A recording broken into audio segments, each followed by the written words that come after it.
The Philippines emerges from the Pacific Ocean like a scattered emerald necklace, each island a precious stone crafted by volcanic fury and time's patient hand. Over 7,000 islands stretch across tropical waters, creating one of the world's most spectacular archipelagos. The journey through this nation feels less like tourism and more like discovery, as though you're among the first to witness landscapes that shouldn't exist outside dreams. Landing in Manila offers just a glimpse of what awaits beyond the capital's energetic sprawl. The real magic lives in the provinces, where nature dominates and humanity has learned to exist in harmony with forces much larger than itself. Within hours of leaving the city behind, the air changes. Salt and jungle scents replace urban exhaust, and the horizon opens into possibilities that make your heart race with anticipation. Boracay stands as perhaps the country's most celebrated island, and for compelling reasons that become obvious the moment your feet touch its legendary white sand. The powder-fine beaches stretch along the western shore, so bright under the tropical sun that sunglasses become necessity rather than fashion. White Beach, the island's main attraction, extends for roughly 4 kilometers, its sand composed of finely crushed coral and shells, ground down through centuries of wave action. Walking barefoot here feels like treading on cool talcum powder, even under midday heat. The water off Boracay's shores shifts through shades of turquoise and sapphire depending on depth and cloud cover, creating a constantly changing palette that photographers chase throughout the day. Shallow areas near shore glow with an almost unnatural aquamarine brilliance, while deeper waters darken to rich blues that hint at the coral gardens below. Traditional Paro sailboats drift across these waters, their outrigger designs unchanged for generations, white sails catching wind as they carry visitors to snorkeling sites or simply cruise along the coast. The island's transformation from quiet fishing community to world-renowned destination happened relatively recently in historical terms. Decades ago, backpackers whispered about this hidden paradise, spreading word through traveler networks about beaches that rivaled anywhere on Earth. That secret couldn't last. But now Boracay balances its role as tourist destination with efforts to preserve what made it special. Recent rehabilitation efforts closed the island briefly to visitors, allowing damaged coral reefs to recover and implementing stricter environmental protections. Beyond the beaches, Boracay's interior reveals limestone cliffs and small patches of remaining forest. Mount Luho, the island's highest point at barely 200 meters, offers panoramic views that help visitors grasp the island's geography.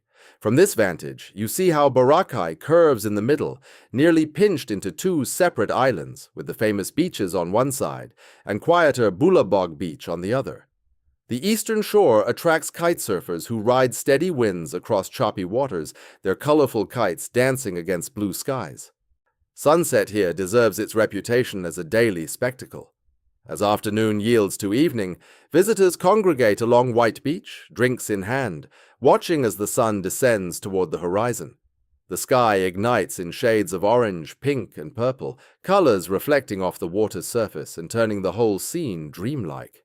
Fire dancers emerge once darkness settles, spinning poi and twirling flames to rhythmic, their performances adding human artistry to nature's show.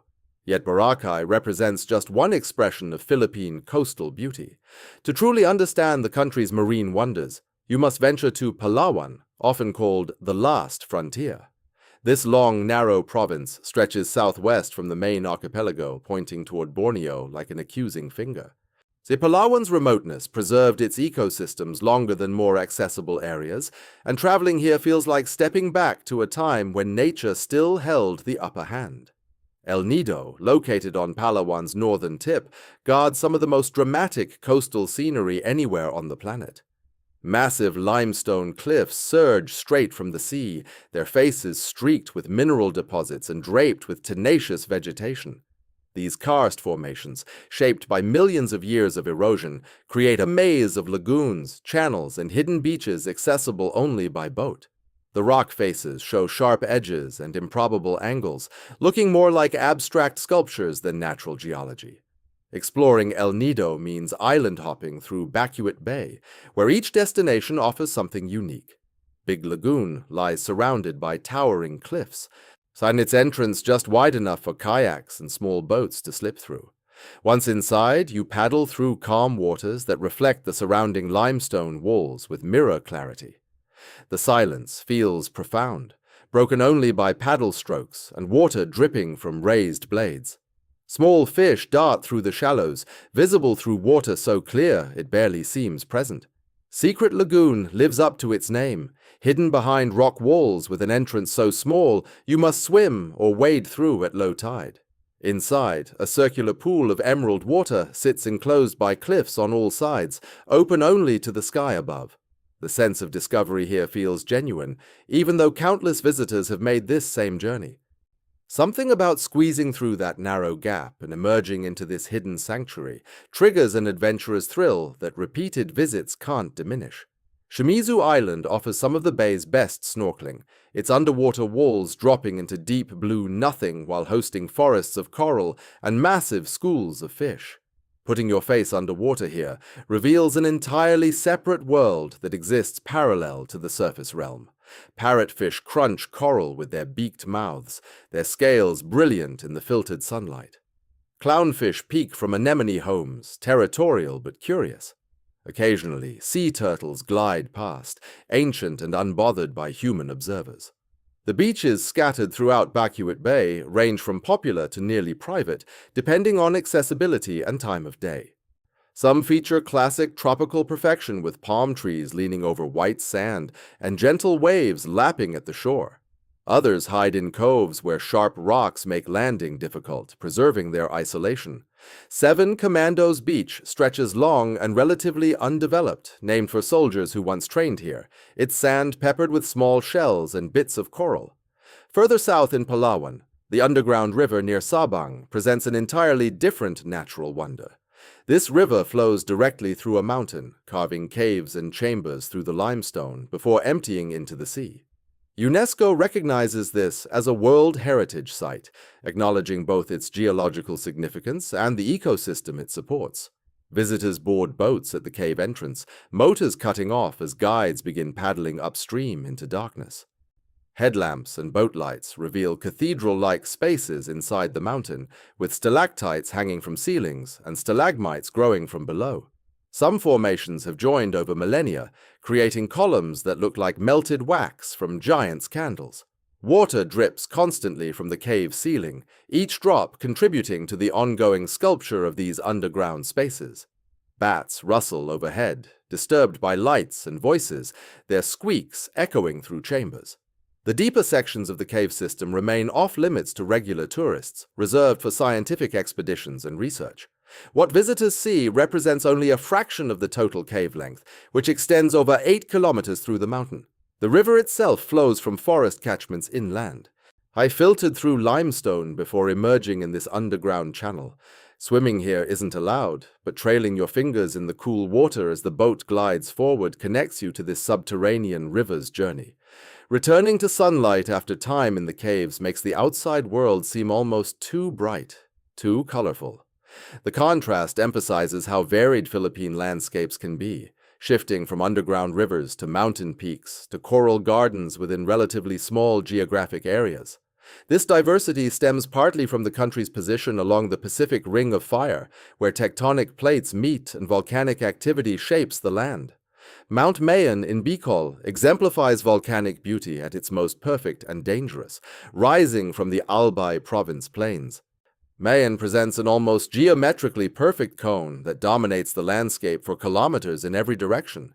Its symmetry seems too exact to be natural, as though some divine architect drew this mountain according to mathematical principles. The volcano's slopes rise at consistent angles, unbroken by the erosion gullies and irregular features that mar most peaks. This perfection comes from Mayon's activity. The volcano erupts frequently enough that erosion never establishes permanent drainage patterns. Fresh lava flows regularly resurface the slopes, maintaining those clean lines that make Mayon one of the world's most photogenic volcanoes. The most recent major eruption occurred just years ago, sending ash plumes high into the atmosphere and prompting evacuations of surrounding communities. Viewing Mayon from Cagsawa ruins provides both beauty and sobering historical context. The church ruins here date from an 1814 eruption that buried the town of Kagsawa, killing hundreds who had sought refuge in the church. Only the bell tower remains, its stone walls standing amid the buried town like a memorial. Visitors photograph Mayon framed through the tower's empty windows, the perfect cone rising behind this remnant of volcanic destruction. The volcano's name comes from the Bicolano word Magayon, meaning beautiful, and local legend explains this beauty through a tragic love story. According to tradition, Magayon was a princess whose forbidden love led to conflict and her death. Where she fell, the mountain rose, preserving her beauty for eternity. Whether you accept the legend or prefer geological explanations, the Mayans' presence stirs something primal, a reminder that beauty and danger often coexist. Surrounding communities have adapted to life in Mayan's shadow. Farmers cultivate the rich volcanic soil on the mountain's lower slopes, growing crops that thrive in the mineral-rich earth. Towns and cities spread across the plain, their populations keeping watch on the volcano's moods through monitoring stations and traditional observation. When Mayan shows signs of unrest, when ash emissions increase or earthquakes rumble, people prepare to evacuate, a practiced routine born from generations of experience. Climbing Mayon attracts adventurous mountaineers, though authorities strictly regulate ascents based on volcanic activity levels. The trek to the summit takes skilled climbers through multiple elevation zones, from agricultural lands through forest belts into bare volcanic slopes. The upper reaches offer little to hold on to, just loose volcanic rock and steep angles where every step must be carefully placed. Those who reach the summit and peer into the crater see vents releasing sulfurous gases, proof that this mountain remains very much alive. From Bicol's volcanic landscapes, the journey northward into the Cordillera Mountains reveals how indigenous communities have shaped their environment through centuries of patient labor. The Banwe rice terraces represent one of humanity's most impressive agricultural achievements, often called the eighth wonder of the world by locals and many visitors. These terraces climb mountain slopes in the Ifugao province, following contours and creating stepped patterns that seem to flow like frozen waterfalls. The Ifugao people carved these terraces from mountainsides over 2,000 years ago, using only hand tools and communal labor. Generation after generation maintained and expanded the terraces, developing irrigation systems that channel mountain spring water through carefully calculated gradients. The result covers roughly 10,000 square kilometers, with some individual terrace walls reaching 15 meters high. If stretched end to end, the terrace walls would extend halfway around the earth. Visiting Banawe requires commitment. The journey from Manila takes 9 hours by bus, winding through mountain roads that climb steadily into cooler elevations. As you ascend, the landscape transforms from lowland farms to pine forests and finally to the terraced mountains. The first view of the terraces often comes suddenly, the bus rounding a curve to reveal these impossible stairs climbing toward clouds. Depending on season, the terraces either gleam with flooded fields reflecting sky, show the green of growing rice, or display the gold of crops ready for harvest. Walking through the terrace areas means following narrow paths between fields, stone walls rising on one side and dropping away on the other. Water flows constantly through channels cut into the earth, gurgling as it moves from upper terraces to lower ones. Farmers work their fields using methods largely unchanged from their ancestors' time, planting and harvesting by hand in spaces too steep and irregular for machinery. Water buffalo occasionally appear, their massive form somehow navigating the narrow paths used for plowing the flooded fields. The town of Banao serves as a base for exploring different terrace clusters. Batad presents possibly the most photographed terraces, arranged in an amphitheater formation that showcases the Ifugao engineering genius. The terraces here curve around a natural bowl in the mountain, creating a pattern that appears almost too perfect from viewpoints above. Reaching Batad requires a 2-hour trek from the nearest road, descending into the valley and crossing rice paddies on narrow dikes. At the far end of Batad's terraces, Tapaya Falls plunges into a pool surrounded by forest and rock walls. The waterfall provides swimming opportunities after the hot walk through terraces, its cool water refreshing despite the mountain chill that settles in as afternoon progresses. Local guides lead visitors along paths that can be tricky during wet season, when mud and slippery stones require careful footing. Beyond Batad, Bangan offers terraces that climb even steeper slopes, their angles seeming to defy gravity and common sense. This area sees fewer visitors, maintaining a quieter atmosphere where you're more likely to encounter farmers than other tourists. The traditional Ifugao houses here feature distinctive architecture with steep thatched roofs and elevated floors, built to last through mountain weather and earthquakes. Understanding these terraces requires recognizing them not as tourist attractions, but as living agricultural systems that continue to support communities. The Ifugao people maintain a complex relationship with their ancestral lands, bound by traditions and practical necessities. Rice grown here feeds families and plays roles in cultural ceremonies. The terraces represent identity and heritage as much as farmland. However, challenges threaten this ancient system. Young people increasingly leave for urban opportunities, finding terrace farming too physically demanding compared to city jobs. As the farming population ages, maintenance becomes more difficult. Some terraces fall into disrepair, their walls crumbling and irrigation channels clogging. UNESCO designation as a World Heritage Site brings attention and some resources, but preserving these terraces ultimately depends on keeping them economically viable for the communities who built and maintain them. The cultural significance extends beyond agriculture. Ifugao traditions, beliefs, and social structures developed alongside terrace farming. Rice rituals mark planting and harvest seasons. Traditional leaders mediate disputes over water rights and land boundaries. The terraces shaped how communities organized themselves, requiring cooperation and shared labor that built strong social bonds. Moving from mountains to coasts again, the journey continues to waters around Palawan, where the blend of sea and sky creates scenes that feel almost surreal. This province stretches like a long finger on the western edge of the Philippine archipelago, sheltering some of the most pristine marine environments in Southeast Asia. The capital, Puerto Princesa, serves as a gateway to both underground rivers and island-hopping adventures that reveal hidden lagoons and limestone cliffs rising from waters so clear they seem to magnify everything beneath their surface. The underground river in Puerto Princesa ranks among the world's longest navigable underground river systems. Paddling through its chambers means entering a world where stalactites hang like ancient chandeliers, and the darkness swallows sound. Tour guides speak in hushed tones as boats drift along the subterranean waterway, their voices bouncing off cathedral-like caverns. Bats roost in the shadows overhead, and the occasional splash suggests life in the water below. The experience feels timeless, as though the stone formations have been waiting in silence for millions of years. Beyond Puerto Princesa, El Nido emerges as another jewel in Palawan's crown. The town sits surrounded by karst cliffs that jut from the sea at dramatic angles. These limestone formations, weathered by wind and water, create labyrinths of lagoons and channels that invite exploration. Island-hopping tours take visitors through this natural maze, stopping at places like the Big Lagoon and Small Lagoon, where kayaks become the best way to navigate shallow passages between towering rock walls. Swimming through the entrance of Small Lagoon requires timing the waves just right.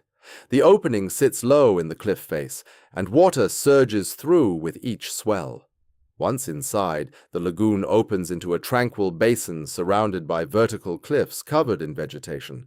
The water glows with an emerald tint, and silence prevails except for the occasional call of birds nesting in cliff crevices. Kayaking here feels like discovering a secret world that few people knew existed. Secret Lagoon lives up to its name, accessible only through a small opening in the rocks that requires a short swim. The entrance hides behind boulders, creating a natural gate that filters who can enter. Inside, a circular pool surrounded by high walls creates an amphitheater effect. The sense of seclusion makes it feel like a private swimming hole, though during peak season, other travelers share the discovery. Shimizu Island offers something different with its underwater landscape.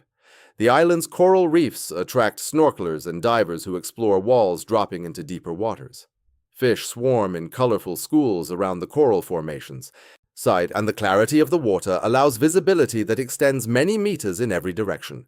Sea turtles occasionally glide past, unbothered by human observers who float quietly above the reef. Coron, another town in Palawan, presents yet more diving opportunities, but with a historical twist. World War II shipwrecks rest in the waters around Coron Island, creating artificial reefs that have become home to marine life. These sunken vessels, mostly Japanese supply ships, were attacked during the war and now lie on the seabed in varying states of preservation. Diving these wrecks means swimming through history, passing cargo holds that still contain remnants of their wartime supplies and machinery slowly being reclaimed by the ocean. The wrecks attract advanced divers willing to explore the darker interior spaces, but some sites sit in shallow enough water for snorkelers to see outlines from the surface. The Okikawa Maru, one of the most accessible wrecks, sits upright with its deck visible from above. Schools of fish weave through the superstructure, while corals colonize the metal surfaces, transforming instruments of war into habitats for peaceful creatures. Twin Lagoon in Coron showcases another type of natural wonder. Two lagoons connect through a gap in the rocks, but they contain different types of water. The upper layer consists of seawater, while a freshwater layer exists below, creating a thermocline where the temperatures and densities shift noticeably. Swimming down through this boundary feels like moving between two different worlds, the sensation strange and slightly disorienting. Kayangan Lake claims the title of one of the Philippines' cleanest lakes. Getting there requires climbing a steep trail that offers panoramic views of Coron's jagged coastline before descending to the lake itself. The water sits so clear that boats appear to float in midair, their shadows sharp on the bottom despite significant depth. Swimming in Kayangan feels refreshing, the water cool and pure, surrounded by limestone cliffs that create a protected basin. The traditional wooden boats used for island hopping, called bangkas, have outriggers that stabilize them in open water. These boats vary in size from small vessels holding a handful of passengers to larger ones equipped with benches, shade covers, and storage for snorkeling gear and lunch supplies. Captains navigate between islands with practiced ease, reading the waters and knowing exactly where to drop anchor for the best swimming or snorkeling spots. Beach picnics form a regular part of island-hopping tours. Guides prepare fresh seafood, grilling fish and squid over portable stoves set up on pristine beaches. Rice, tropical fruits, and simple salads complete the meal, eaten while sitting on mats spread across the sand. The casual nature of these lunches, combined with the stunning surroundings, makes the food taste better than it might in more formal settings. Moving back to mainland considerations, Mount Mayon in Bicol region commands attention with its near-perfect cone shape. This active volcano rises dramatically from relatively flat surroundings, its symmetrical silhouette visible from many kilometers away. Local legends attribute Mayon's beauty to a love story between a tribal princess and a warrior from a rival clan, their impossible romance supposedly shaping the mountain's graceful form. The volcano's name comes from the local word meaning beautiful, and the descriptor fits despite the danger Mayon represents. Regular eruptions remind residents that beauty and peril can coexist. The most recent significant eruption occurred in early 2018, sending ash clouds high into the atmosphere and forcing evacuations of nearby communities. Yet people continue living in Mayon's shadow, farming the rich volcanic soil that produces abundant crops. Viewing Mayon from Legazpi City offers the classic perspective. The city sits close enough that the volcano dominates the skyline, particularly in early morning when clouds haven't yet formed around the summit. Sunrise lights the slopes in shades of gold and pink, the smoke from the crater barely visible in calm weather. Photographers gather at viewpoints around the city, hoping to capture the mountain in perfect conditions. The nearby ruins of Kagsawa Church tell a tragic story. This 18th century Baroque church was buried during an 1814 eruption that killed over 1,000 people who had sought refuge inside. Now, only the bell tower remains standing, protruding from the hardened lava flow. The ruins serve as both a tourist attraction and a memorial to the volcano's destructive power. Visitors walk through the preserved grounds, reading historical markers while Mayon looms in the background, and a constant reminder of nature's dual capacity for creation and destruction. Adventure seekers can trek partway up Mayon slopes with experienced guides who know the safe routes and current conditions. These hikes don't reach the summit. which remains off-limits due to volcanic activity, but they climb high enough to offer spectacular views of the surrounding region. The terrain changes from farmland to volcanic rock fields where little vegetation survives. Breathing becomes harder with altitude, and the temperature drops as clouds drift past at eye level. Waterfalls scattered throughout the Philippine Islands provide refreshing destinations for those seeking cooler environments. The country's mountainous terrain and high rainfall create ideal conditions for waterfalls, from dramatic single drops to cascading series that tumble down multiple levels. Pagsanjan Falls in Laguna Province offers one of the more adventurous waterfall experiences. Getting there involves riding a wooden boat upriver through rapids and calm stretches, with skilled boatmen using bamboo poles to navigate the rocky riverbed. The journey takes visitors through a gorge where walls rise steeply on both sides, vegetation hanging over the water. The final approach to the falls requires passengers to disembark and wade through shallow water or ride a bamboo raft through the curtain of falling water into a cave behind the cascade. The return journey becomes more thrilling as boatmen navigate the rapids going downstream, the boats picking up speed as they slide over rock shelves and through narrow channels. And passengers inevitably get wet, adding to the excitement. Local guides have been running these trips for decades, their knowledge of every rock and current making seemingly risky maneuvers feel routine. Tinuian Falls in Surigao del Sur earns the nickname Little Niagara of the Philippines for good reason. This wide, multi-tiered waterfall spans roughly 50 meters across, its curtain of water dropping in 3 distinct levels. The breadth of the falls creates a powerful visual impact, and the volume of water generates a constant roar audible from a distance. Visitors can wade into the pool at the base or ride bamboo rafts close to the falling water, feeling the spray and power of the cascade. The area around Tinuian remains relatively undeveloped compared to more famous tourist spots, giving it a remote, unspoiled quality. Small vendors sell snacks and drinks, but the commercialization stays minimal. Early morning visits offer the best chance of having the falls without crowds, sunlight filtering through the trees to illuminate the water in golden tones. Tumalog Falls near Oslob in Cebu presents a completely different waterfall personality. Instead of a forceful drop, Tumalog spreads out in a wide curtain of water that appears almost veil-like. The water seems to rain down rather than fall, creating a gentle, misty atmosphere. The pool at the base stays shallow and calm, perfect for wading while standing beneath the cascade.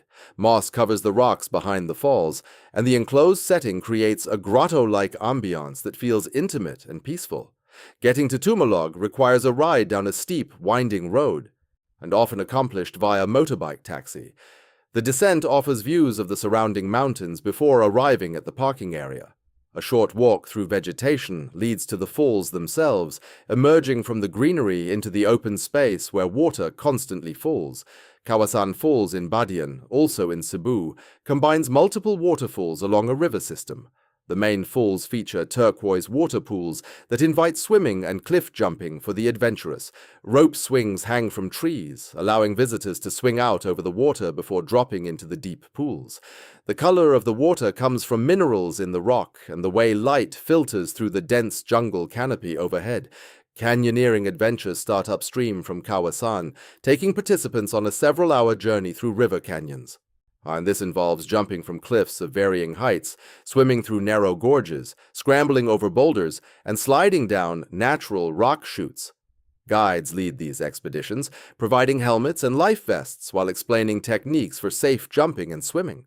The adventure culminates at Kawasan Falls, where exhausted but exhilarated participants can relax in the cool water. The appeal of these natural attractions goes beyond their physical beauty. They represent spaces where Filipinos and visitors alike can reconnect with landscapes less modified by human development. The Philippines, despite being a developing nation with growing cities and expanding infrastructure, maintains pockets of wilderness that feel untouched. And these places offer respite from urban environments and remind people of what existed before concrete and commerce dominated the landscape.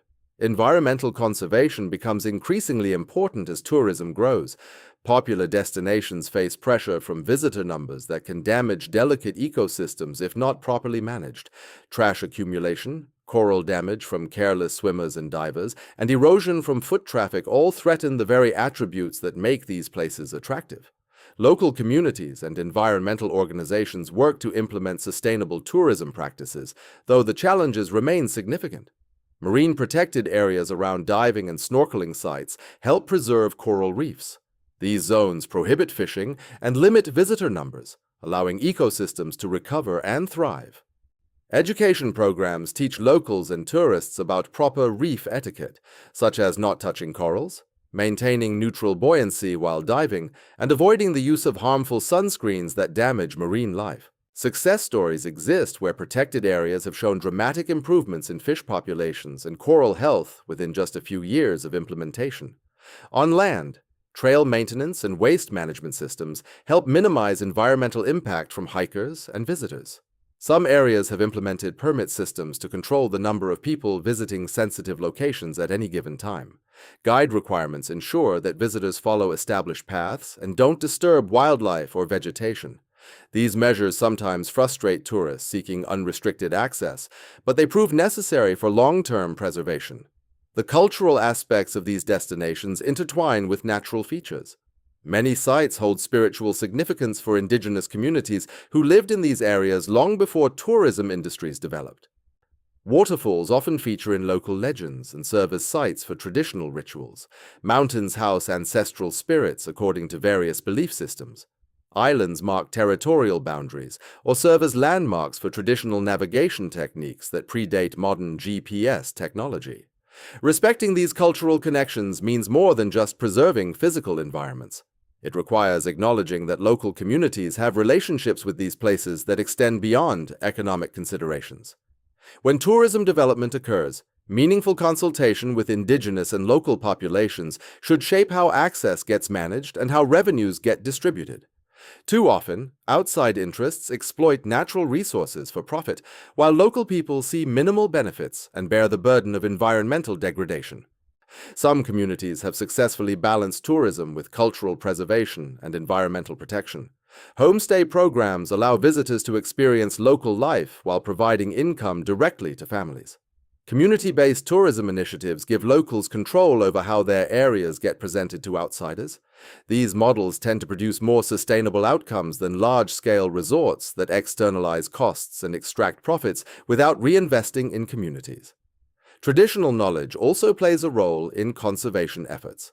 Indigenous practices often include sustainable resource management techniques developed over generations. These methods, when combined with modern conservation science, create comprehensive approaches to environmental protection. Elders who remember how landscapes looked before recent changes serve as living libraries of ecological information, their observations providing baselines against which current conditions can be measured. The Philippine government has designated numerous protected areas, including national parks, marine sanctuaries, and wildlife reserves. These legal protections exist on paper, but enforcement varies widely depending on available resources and political will. Underfunded agencies struggle to patrol large areas, and illegal activities like logging, mining, and fishing continue in some protected zones. Still, the framework exists for protection, and dedicated rangers and conservation workers make significant sacrifices to defend these areas. Climate change adds another layer of complexity to conservation challenges. The rising sea levels threaten coastal communities and low-lying islands. Warming ocean temperatures cause coral bleaching events that kill reef systems. Changing rainfall patterns affect mountain ecosystems and the agricultural communities that depend on predictable water supplies. Typhoons, which have always impacted the Philippines, appear to be increasing in intensity, causing more devastating damage to both natural and human systems. Adaptation strategies become necessary as these changes accelerate. Coral restoration projects transplant hardy coral fragments to damaged reefs, helping rebuild ecosystems. Mangrove planting programs create natural barriers against storm surges while providing habitat for fish and other marine life. And communities develop early warning systems for extreme weather events and build more resilient infrastructure that can withstand stronger storms. The resilience of Filipino communities in the face of natural disasters reflects deep cultural adaptations to living in a challenging environment. The concept of bayanihan, traditionally illustrated by communities literally carrying a house to a new location by having many people lift it together, represents broader values of mutual support and collective action. When typhoons destroy homes or floods wipe out crops, neighbors help each other rebuild, sharing what little they have until everyone gets back on their feet. This spirit of cooperation extends to how communities approach shared natural resources. Fishing communities establish informal rules about where and when to fish, say preventing overharvesting in critical breeding areas. Farming villages coordinate irrigation schedules and maintain shared water systems. These traditional management systems sometimes break down under pressure from population growth and market economics, but they demonstrate that sustainable resource use isn't a modern invention. Returning to the natural wonders themselves, the diversity of Philippine landscapes continues to amaze even those who've explored the archipelago extensively. Beyond the famous destinations, countless lesser-known locations offer their own unique attractions. Small islands without resorts provide pristine beaches accessible only by hired boats. Mountain villages maintain traditional ways of life in valleys seldom visited by outsiders. Rivers cutting through jungle terrain create swimming holes and waterfalls known only to locals.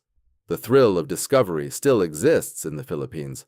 Unlike destinations where every notable feature has been catalogued and commodified, the scattered nature of the Philippine Islands and the challenging terrain in many areas mean that adventurous travelers can still find places that feel genuinely remote. This requires moving beyond standard tourist circuits and being willing to take slow boats, ride habal-habal motorbikes on rough roads, and communicate with people who speak little English.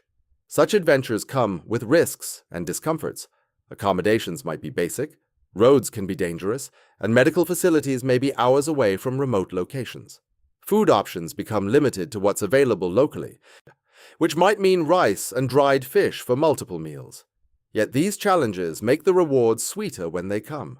Reaching a hidden beach after a difficult journey, being welcomed into a mountain village where foreigners rarely visit, or swimming in a waterfall pool with only local children for company, creates memories that polished resort experiences can't replicate. The Philippine tourism industry continues evolving, attempting to balance development with preservation, economic benefits with cultural integrity, accessibility with exclusivity. The challenge lies in sharing these magnificent places without loving them to death, in creating opportunities for Filipinos to prosper from their natural heritage without destroying what makes it valuable. As the sun sets over another perfect beach, painting the sky in impossible colors, their visitors and locals alike pause to appreciate the moment. The warm water laps at the shore, palm trees sway in the evening breeze, and somewhere in the distance a boat motor hums as fishermen head home after a day on the water. These are the scenes that draw people to the Philippines, the experiences that linger in memory long after the journey ends. The islands offer more than just beautiful landscapes. They provide glimpses into different ways of living, opportunities to test personal limits, and spaces to find peace away from the demands of modern life. For those willing to explore beyond the surface, the Philippines reveals itself as endlessly fascinating, a country where natural beauty and human warmth combine to create something truly special.